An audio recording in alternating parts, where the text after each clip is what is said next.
Good afternoon. I'm Elizabeth Ginsburg with the Engagement Department at the Art Institute of Chicago. Welcome to this afternoon's virtual conversation on fabricating fashion. We're so glad to have you all joining us virtually, and we hope that this digital format can offer a chance to stay connected to the Art Institute from home.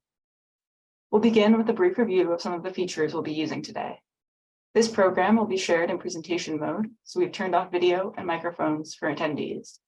For optimal viewing, please select full screen mode under View Options at the top right corner of your screen. Throughout the presentation, you're invited to share questions through the Q&A feature at the bottom of the screen. We look forward to answering some of those questions at the end of this presentation. Closed captions are available and can be turned on via the controls at the bottom of the screen as well.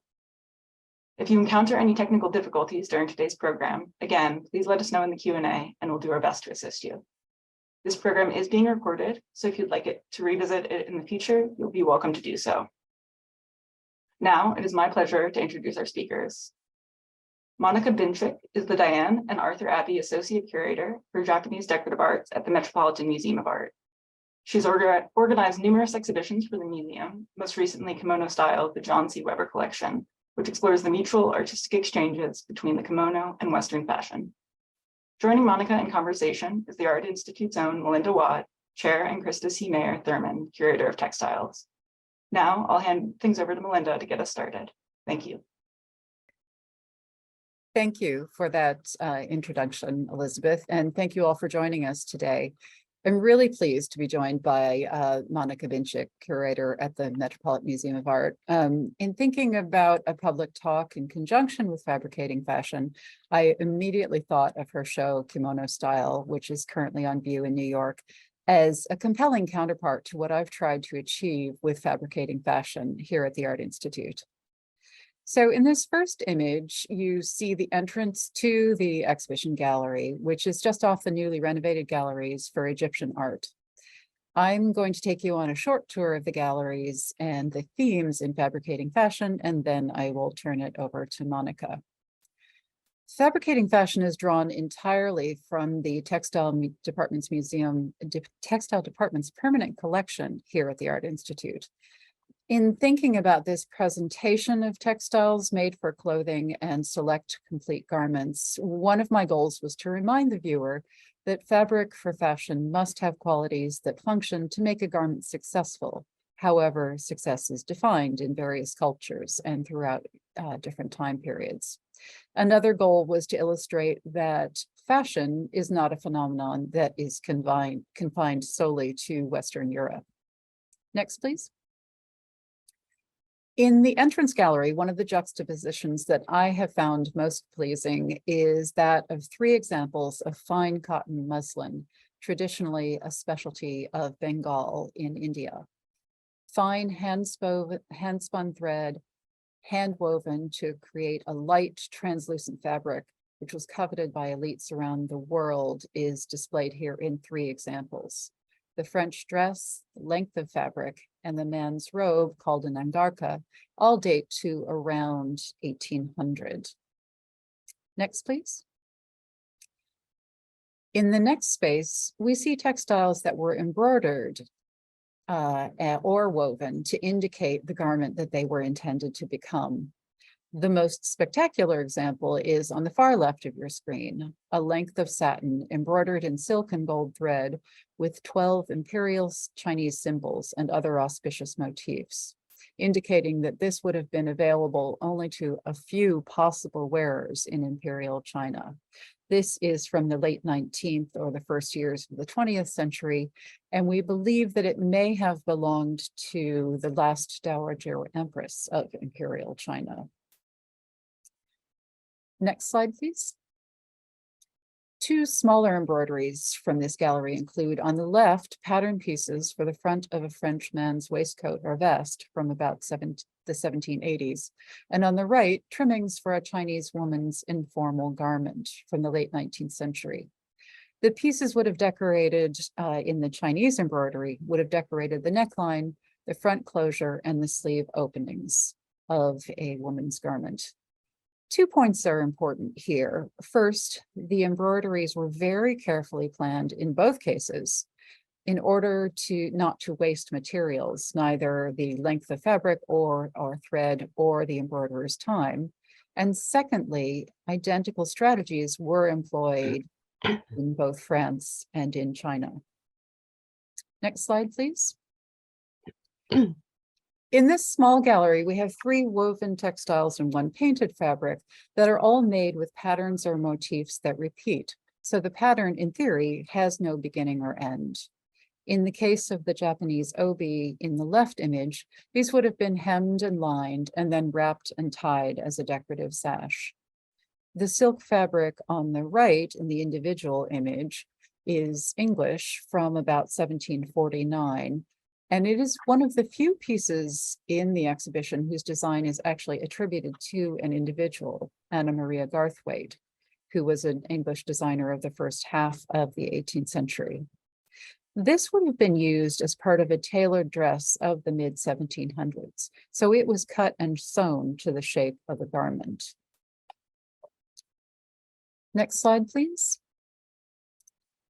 In this space in the exhibition, we see several examples of textiles that are decorated with a buta or paisley motif, the stylized floral and foliate shape that is characteristic of shawls from the region of Kashmir, which is now a contested region between North India, Pakistan, and southern China.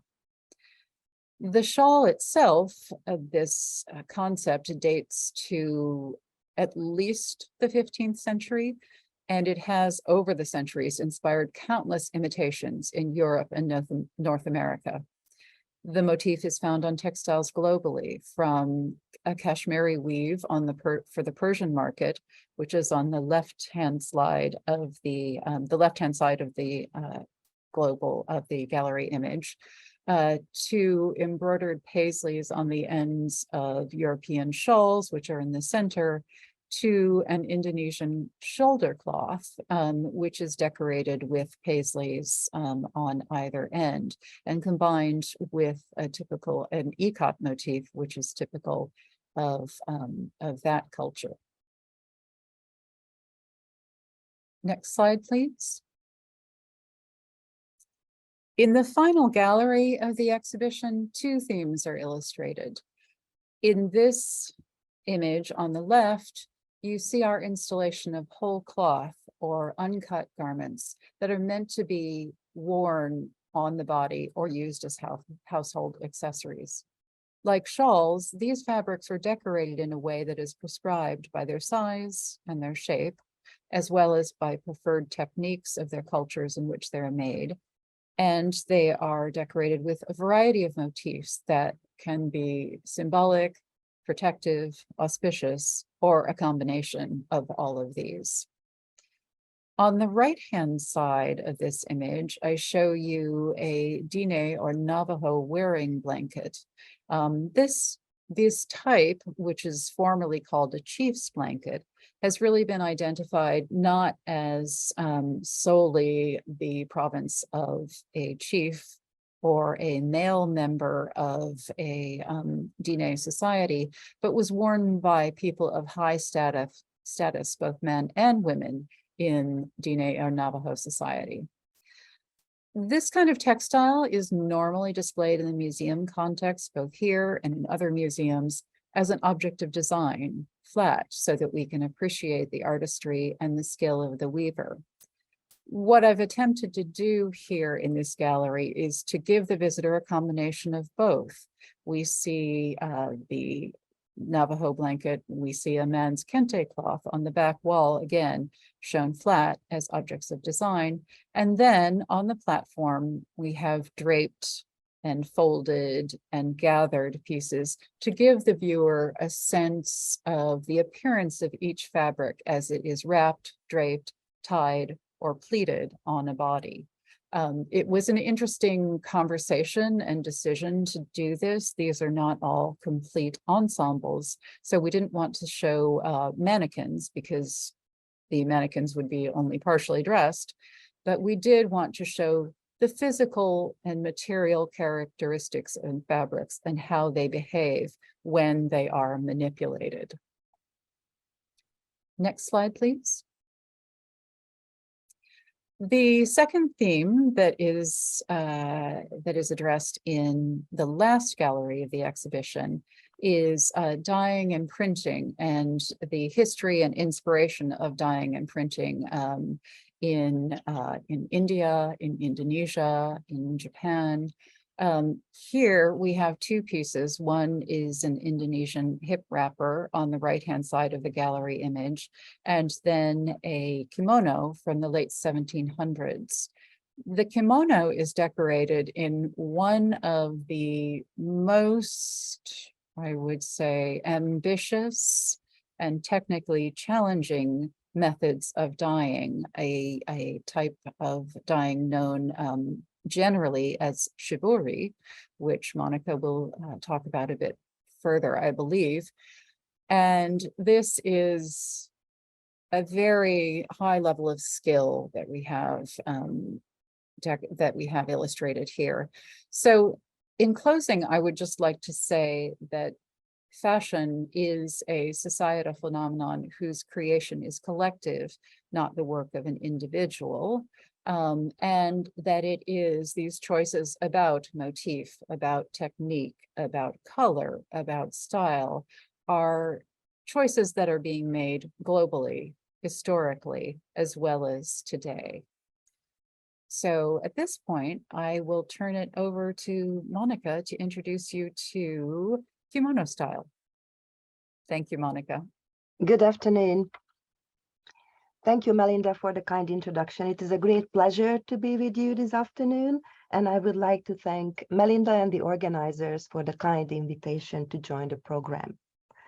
When I started planning my current exhibition at the Met on Japanese kimono, highlighting the John C. Weber collection in a joint project with the Met's Costume Institute, I wanted to introduce kimono in the framework of fashion, especially because I realized that in fashion history books, there is very little about the birth of fashion in Japan, which can be traced back to the 17th century or even earlier.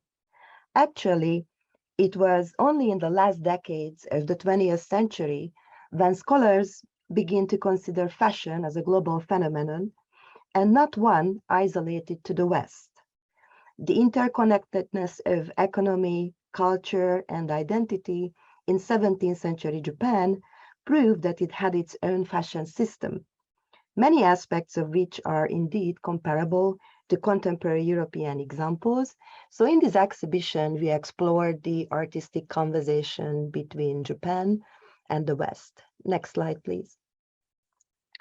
This screen is the right side of a pair of folding screens made in the mid-17th century, showing a party scene from Japan.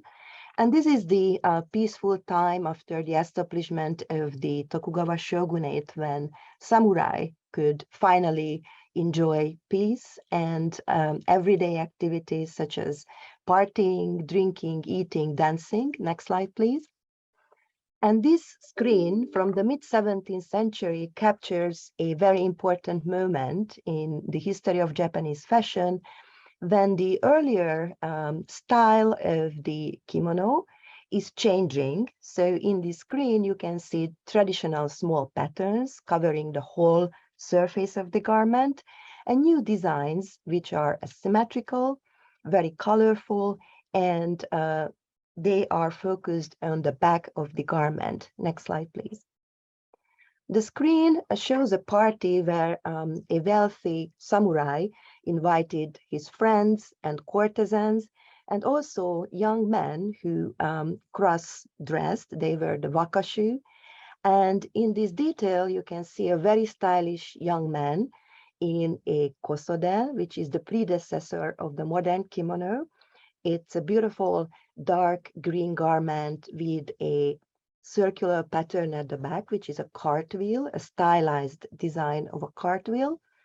And as part of the fashion system in Japan at that time, the publications, the fashion books or fashion magazines called pattern books, played a really important role. On the right side of the slide, you can see one of the first pattern books published in 1667 which were used as fashion magazines to transmit information about the most stylish patterns, dyes, dyeing technique, and women could enjoy these to learn about fashion, but also to order their own garments. Next slide.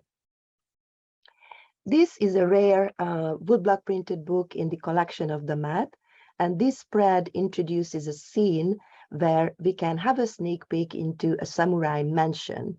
On the right side, you can see a big wooden chest. A clerk from one of the kimono shops is bringing over undyed bolts of silk. In the center, you can see two male figures.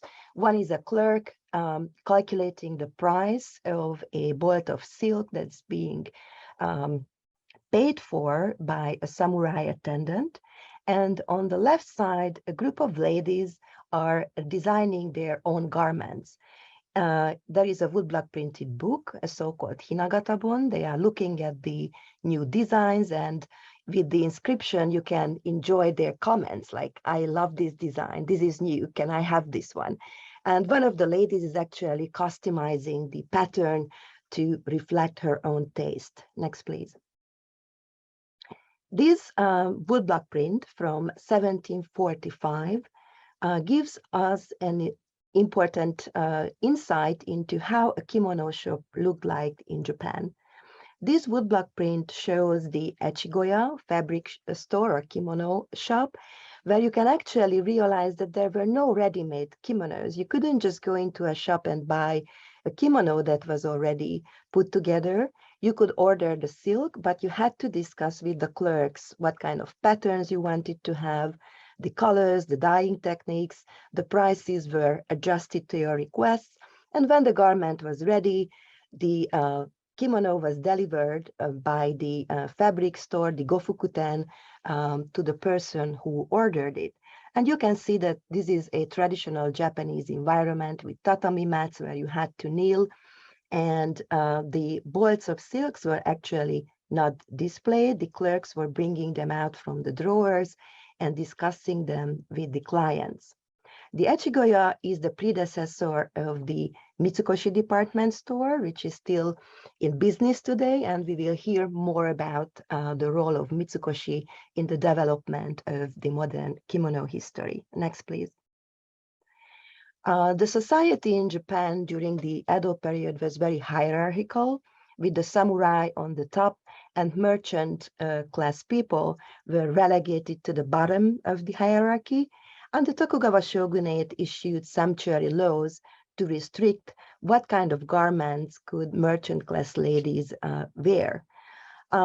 This garment, this is an overrobe, and uchikake, was made for a merchant class lady in the second half of the 18th century. And you can see some of the effects of these regulations. The use of gold, the use of the expensive red is limited, but because the merchant class wanted to express their wealth, you can see that they are balancing at the border of the sumptuary laws. There is a little gold, there is a little red, but nothing over the top. The composition at the back is a willow tree with fresh spring leaves, representing a young woman in the prime of her beauty.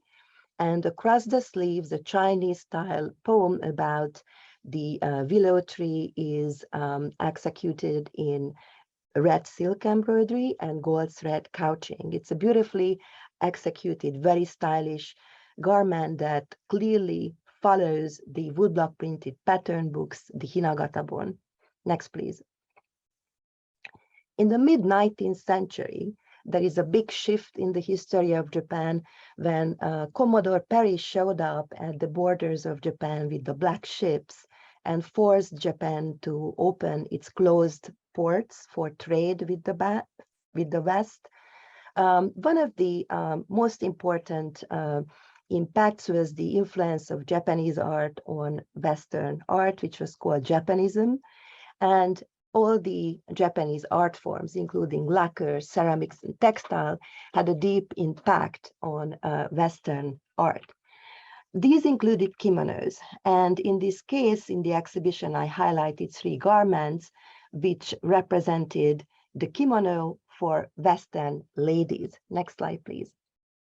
One of the first open ports was Yokohama, and merchants in Yokohama very early realized that producing silk items such as parasols, handkerchiefs, and dresses was a really good business. Shino Shobei was one of the first merchants in Yokohama who started to trade with Western clients. Next, please. His advertisements included smoking jackets, hats, handkerchiefs, and dressing gowns, which were all produced in Yokohama in his workshop. Next, please. This advertisement gives us even more insight how these morning dresses or morning gowns were produced. The shapes are reproductions of models sent to Japan by Liberty and Company based in London for the guidance of the Japanese manufacturers. The shapes and the silhouette is obviously Western, but the silk itself, the embroidery techniques, and the patterns are Japanese. So it's a hybrid garment that brings together the Western silhouette with Japanese elements. And it's very interesting that in the advertisement, you can see that the price was calculated based on the amount of the embroidery. If the garment had no embroidery, it was relatively inexpensive. And with full embroidery, it became more expensive, just as we could see in the ordering process of kimono in Edo period Japan. Next, please. At the same time, kimono shops in Japan also picked up the idea of the trade with the West. You know, Takashimaya is one of the big department stores in Japan, but it was actually established in 1831 as a small kimono shop. The kimono shop in Kyoto was focusing on embroideries and silk garments and also second-hand kimonos. But next, please. The owner quickly realized that modernizing the shop and bringing in Western marketing techniques is going to be a really good business. Around the 1870s, the kimonos started to be marketed for Western clients as well. The new buildings made of stone imitated Western department stores. And on the right side of the slide, you can see one of the first shop windows in Kyoto. And the kimonos were displayed on mannequins following Western examples. Next, please. The morning gown in the exhibition on the left side of the slide was advertised as a kimono, but it's actually, again, a hybrid garment, bringing together the shape, the modified shape of a kimono, a Chinese Mandarin robe, decorated with chrysanthemums and butterflies. And the function of the garment was for Western ladies to put this on when in the morning they did their hair and applied makeup. So this is, again, one of the examples of the hybrid style that developed between the interaction of Japan and the West around the turn of the 20th century. Next, please. Japanese woodblock prints and the early kimonos had a deep impact on designers in Paris, especially Jean Paquin and Paul Poiret were the first two couturiers in Paris who looked at the structure of the kimono and used the straight lines and loose silhouette to liberate women from the corset. At that time, the hourglass figure was very common, but these new ideas to create a loose cocoon shape around the body helped women to be relieved from the restrictive clothing. Next, please. Around the 1920s, 1930s, new patterns and new textile production techniques appeared in Japan, and many of the new patterns were in the style of the Art Deco. You can see the large whirl patterns, the comma, and the big banana leaf. These design elements were traditionally existing in Japan, but because of the influence of the Art Deco, they became blown up, exaggerated, and the new chemical dyes helped the textile manufacturer to create bright colors. Next, please. At the same time in Paris, we can see the influence of the kimono in the designs of the young Gabrielle or Coco Chanel. The gold and silver black dress in the middle of the case was created around the 1920s, 1925. And in Coco Chanel's apartment, Japanese and Chinese lacquer screens were used as decoration. She was inspired by the beauty of the shiny black surface juxtaposed with the gold and silver decoration. And this dress, which was also inspired by the straight lines of the kimono, the flat construction, was created to imitate the rich lacquer surface. Next slide. From the 1920s and 1930s, there is again a big shift in the history of modern kimono. Big department stores, such as the Mitsukoshi or Matsuzakaya, Takashimaya, started to sell relatively inexpensive ready-made kimonos called mason, which became available for working-class women. Many of these were inspired by Western contemporary art. Next, please. Mitsukoshi was one of the modern department stores that facilitated the production and promotion of modern kimonos, again, learning from the West and using Western marketing techniques such as printing posters, printing catalogs, and promoting seasonal patterns. Next, please. This mason kimono was produced around the 1930s from pre-dyed yarns in the Uncut technique. And if you have a good look at the composition, next slide, you can see that the technique, which is based on the idea of resist dyeing both the warps and the wefts, next please, made it possible to create the relatively inexpensive mason fabric, but the design is so interesting because it was inspired by the abstract compositions of Piet Mondrian.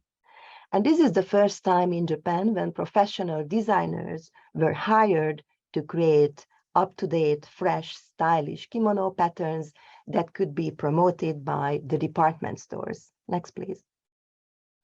And this is the time when the two fashion system, Western style, which was also promoted by the department stores, and modern kimono started to coexist. And on the Ginza in Tokyo, you could see modern Japanese ladies wearing modern kimonos side by side with Western style hats, gloves, shawls, and dresses. Next, please. The last section of the exhibition highlighted designers, either Japanese designers such as Hana Emori, who introduced Japanese patterns into the West. Her collection East Meets West, which she introduced in 1965, opened up the pathway of Japanese designers who later took Paris over by storm. Next slide. Rei Kawakubo and Issey Miyake were amongst those younger designers who during the 1970s, 1980s reinvented the idea of fashion, created new textile production methods, and introduced the Japanese aesthetics based on the philosophy and idea of the kimono into the Western fashion world.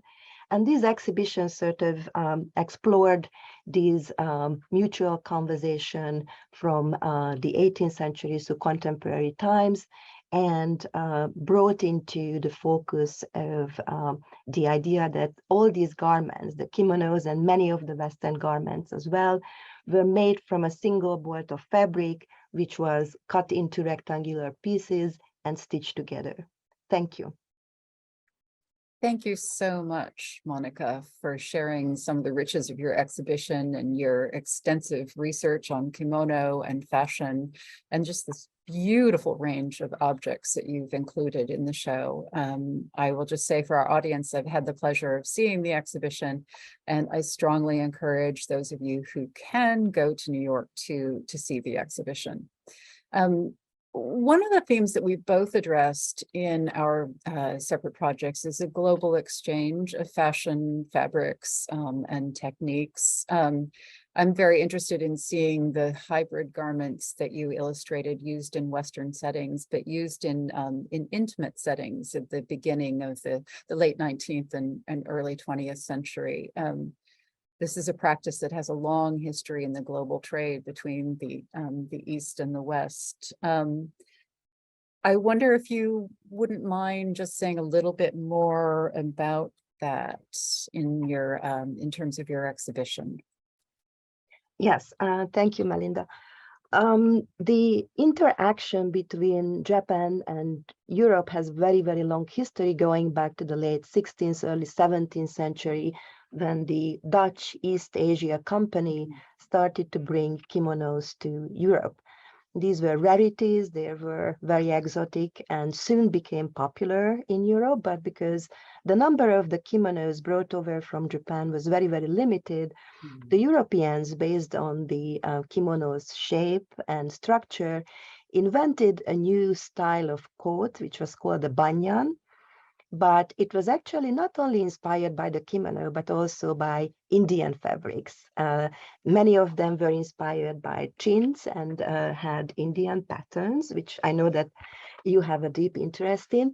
Yes. And these banyan were the first hybrid items that transmitted the idea of Japanese fashion into Europe. But of course, at that time, people were not aware of the history of the kimono or who would have had access to these very expensive silk garments or how they would have been worn. But there were export ceramics such as Kakiemon porcelain figures, Aritas porcelains that represented Japanese women in kimono, and on some of the export lacquers, you could also see the representation of the kimono. So I think that the visual impact of the kimono has a very long history in Europe, and from the mid-19th century, from the Meiji period, when people had more access to the Japanese woodblock prints and to the actual kimonos, it was really inspiring for the fashion world to create not only new patterns and designs, but to sort of create a revolution in the structure of European clothing. Oh, thank you. I'm going to ask you to advance one slide.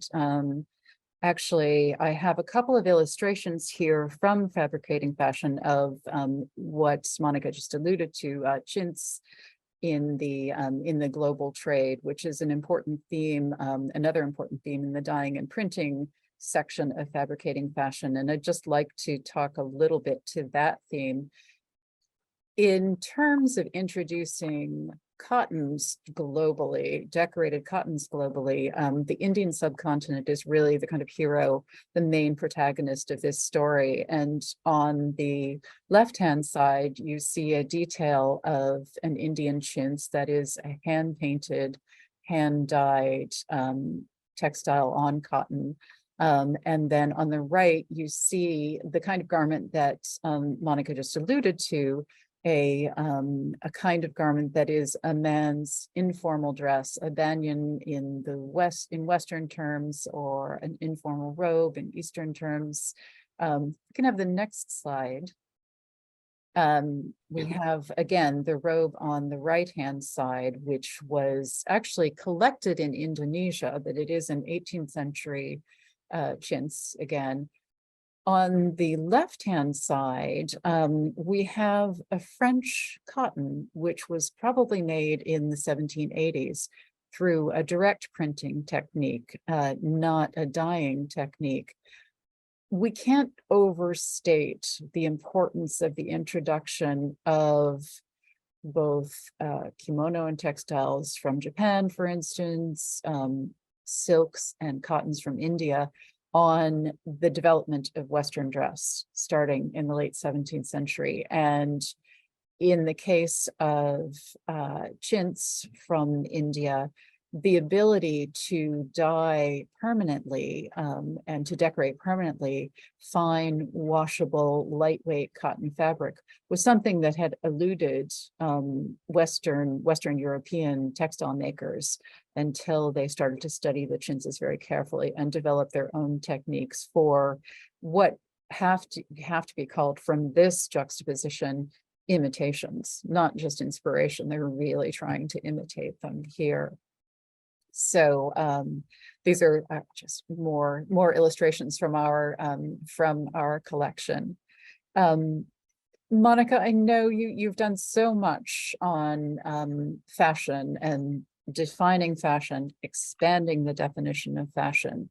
I wonder if you could talk a bit more about how you've done that in the show. You have addressed it already to a certain extent, but I think it's a concept that we're both very passionate about proselytizing. Thank you. May I have the next slide, please? So when we were talking about the concept of the exhibition with colleagues, and then of course, I've been thinking a lot about how to introduce kimono in the bigger framework of fashion.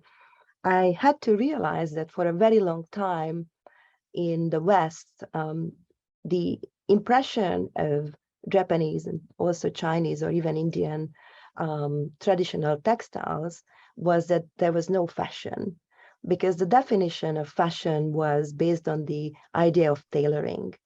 The quickly changing trends in Europe, going back to as early as the 16th, 17th century, were defined by the changes in tailoring of the garment. And that became sort of the key point that the fashion historians were looking at. While in Japan, the shape of the kimono, the T shape, has not changed a lot. Of course, it was modernized. The shape of 16th century kimono is very different from a 19th century, but the shape basically looks very similar.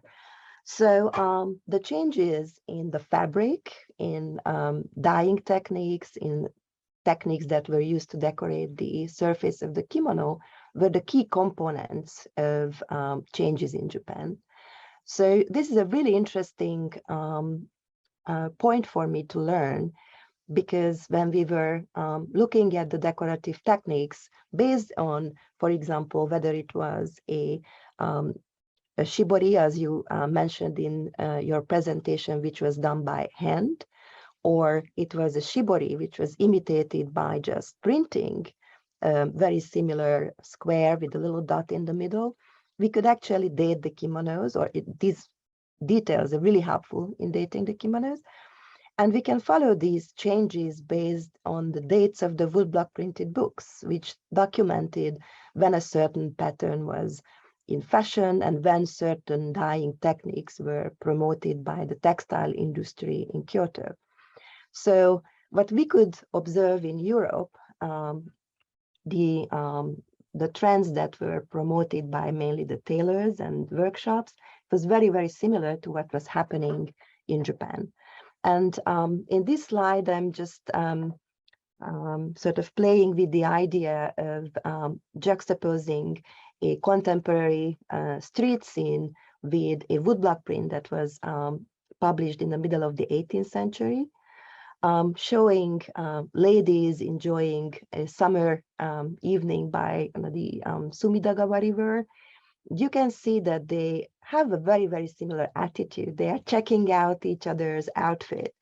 The kimonos are accessorized, and it's very important to see that the kimonos were combined with matching obi, with matching sandals, the fans, the combs.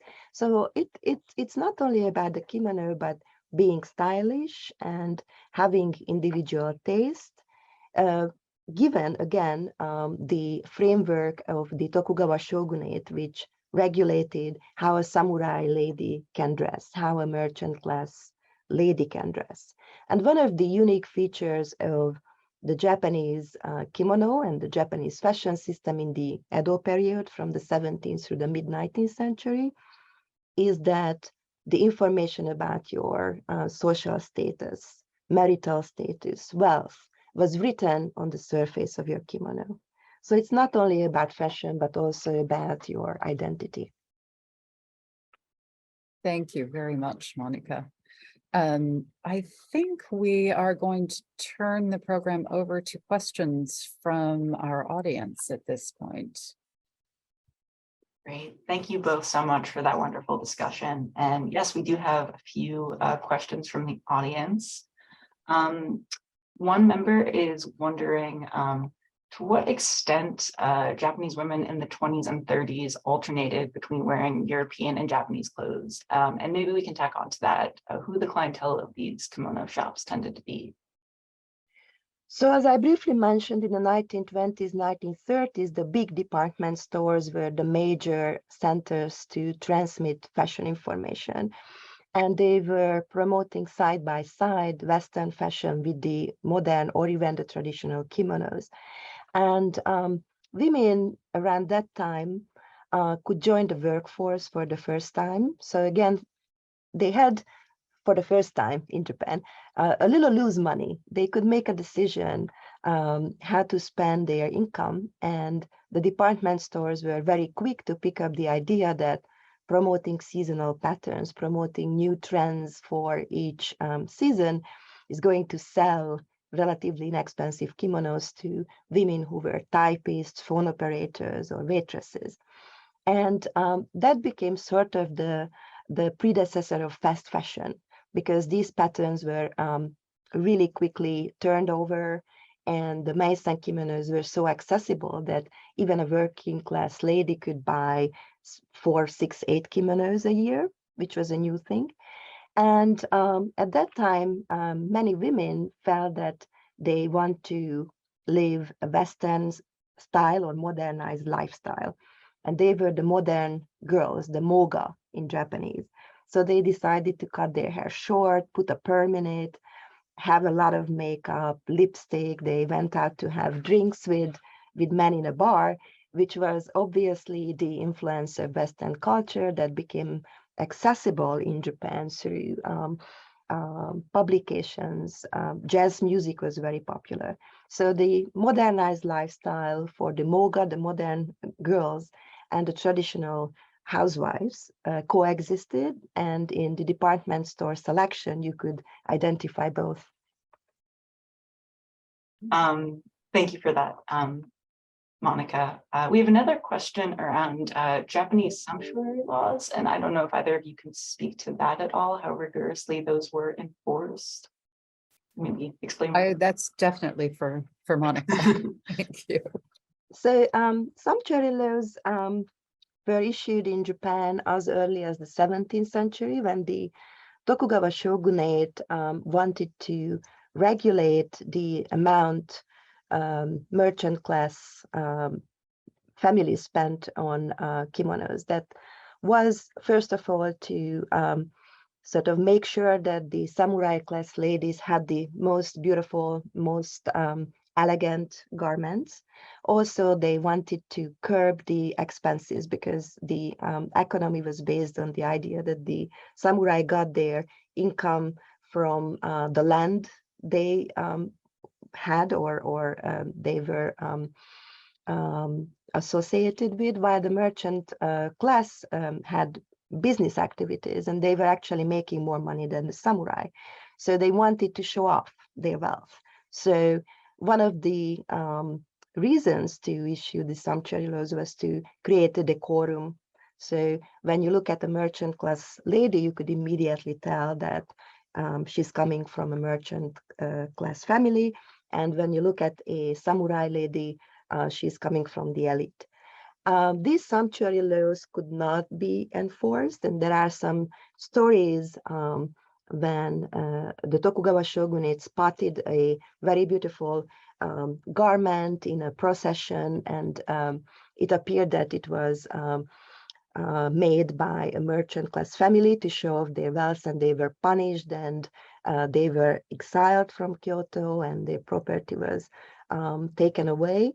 But actually, it was extremely difficult to enforce these laws. And there were many of these sanctuary laws issued from the 17th century through the mid-19th century. Thank you for that, sir. Melinda, maybe a question for you now. Wondering about kimonos in the Art Institute collection, and if there are any that you particularly excited to highlight. We actually have a very nice collection of kimono, and they were last exhibited as a group in the early 90s. Our colleague Janice Katz does do a regular rotation in the Japanese decorative arts galleries. I think the type that interests me, and Monica and I have talked about this a bit, but the type of kimono and the type of fabric that appears to be somewhat unique to Japan is a type of fabric that has a lot of layering, and this is particular to, I believe, the 17th and into the 18th century, but Monica will correct me if I'm wrong, where a pattern fabric is, a monochrome pattern fabric is then dyed in a pattern, and also with very complicated hand dyeing techniques, whether it be resist dyeing or a paste resist or a stitched resist. And I'm using the descriptive terms, not the correct Japanese terms, of course. And then is further embellished with silk embroidery and metal thread embroidery. And it's that kind of layering of these very subtle textures and patterns, one atop another, that I think is uniquely executed to such a high degree of excellence for Japanese dress in particular. All right, I think we maybe have time for one more question. This is kind of a more technical question. Wondering if you can speak to the gouache on paper designs that were used for weaving and how those were transferred onto the fabric. Right. So these are, I believe this question is in reference to two designs on paper that are in the Fabricating Fashion exhibition. They are designs for weaving, and they are designs which were created on a grid pattern, what we think of like a point paper or grid paper today. They were a kind of interim step in a process. So a designer would draw up, say, a floral pattern. A technician would then take the floral pattern and transpose it or transfer it to a gridded paper. The gridded paper would indicate the quality in terms of thread count in the warp and the weft and the scale of the design. So the type of grid paper that's used indicates the quality of the fabric that is going to be used. That drawing on the grid paper then acts as instructions or a kind of roadmap for the next professional, who then uses that to enter the threads onto the loom so that the correct interweaving interaction of warp and weft can happen.